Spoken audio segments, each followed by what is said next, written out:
Hey guys, Professor Bill, Comic Book University, and X-Men Gold, issue number 3. Guys, this one really brings it back. It kicks it up a notch. We had some issues. We had a big, huge hiccup in the first issue, right? And then second issue, it was delayed by an extra week, I guess, looking to double edit all the issues, or at least the first 6. Anyway, so yeah, I'm really happy with what's going on so far. Right now we have Logan. He just got finished putting a beating on the new Brotherhood of Evil Mutants, and then he winds up getting taken over by Mesmero, which I guess, eventually his psychic defenses were going to break down. It kind of doesn't make a lot of sense after he just completely ignored them in the other issue number 2 last week. But we get to see that Amara is there, and she really was mind-controlled. All of them, in fact, were mind-controlled by Mesmero, but they were also hired by somebody. We're going to get to that in a little bit.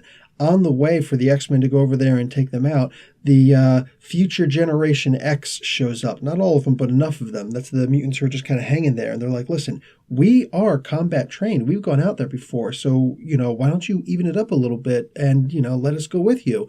And Kitty's like, no, no, no. And they kind of push their point. And I'm very glad that they did this because she specifically takes Rock Slide and Armor and she lets them know exactly why she's taking them because they have huge defenses. I like Rock Slide. He's cool, but I really like Armor. I don't know why exactly, but I do like her story. I love that she was teaming up with Wolverine for a very short while, and it was really great. I would actually like to see her at least in a 2 to 4 issue miniseries. I think that would be great. Personally, that's just me. Anyway, so I think that this is a really good point of contention, which is going to be one of those main things that leads to the formation of Generation X. Just X-Men who are, younger and hanging out and they don't have anything to do and they figure, you know what, we'll find something to do. So it turns out that the mayor is being held in Worthington Industries, but it's a condemned building. So I like that they kind of threw that in there. That was cool. They didn't have to, but it's cool they did.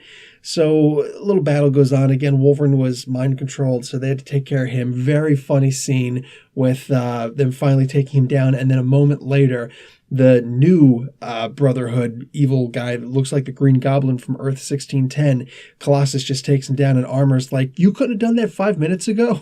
So that was really cool. I like little things like that, But Rachel, who's Prestige now, is getting into a one-on-one against Mesmero, and it's actually really quick because she calls him second rate, and I like that.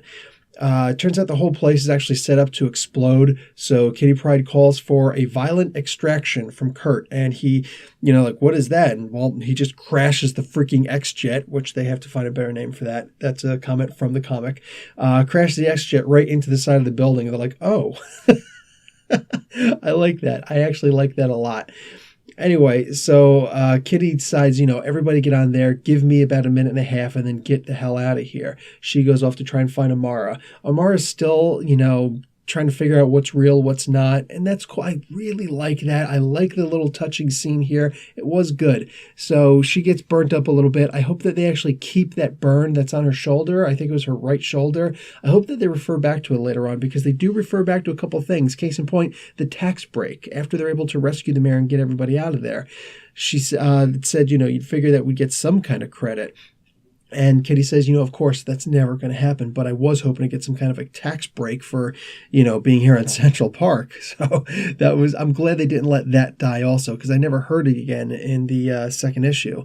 So at the end, they find out that Miss Nance, that chick from the beginning, the evil old chick who doesn't like the X-Men, they go directly after her. And I really dig what happened here. This is actually the part that puts this comic on point. They solved this whole murder mystery thing, kidnapping and whatnot, and they solved it quick and easy and beautifully.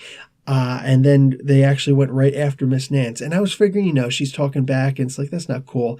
Kitty actually tells Prestige, give her a little psychic shock. So she puts her through a little bit of hell, just a little bit, obviously. And, she talks a little trash afterwards, which is annoying, but I like the idea that they're willing to take it to that physical level and say, listen, you think that you're in charge here, but you're not. You will be exposed for the bigot that you are. And I love that. This is the X-Men. Welcome back to the X-Men. Guys, seriously, I'm giving this comic an A-. This was good. This was really good. just Mark Guggenheim, man, he knows what he's doing here, and I hope that he decides to stick around on this series for a long time to come, because right now, I love the direction that he's taking this. I love how he's pulling all of this stuff together, and we're going to get us a little Gambit action next issue. Go ahead, find a reason to complain about that. Anyway, guys, Professor Bell, Comic Book University, class dismissed.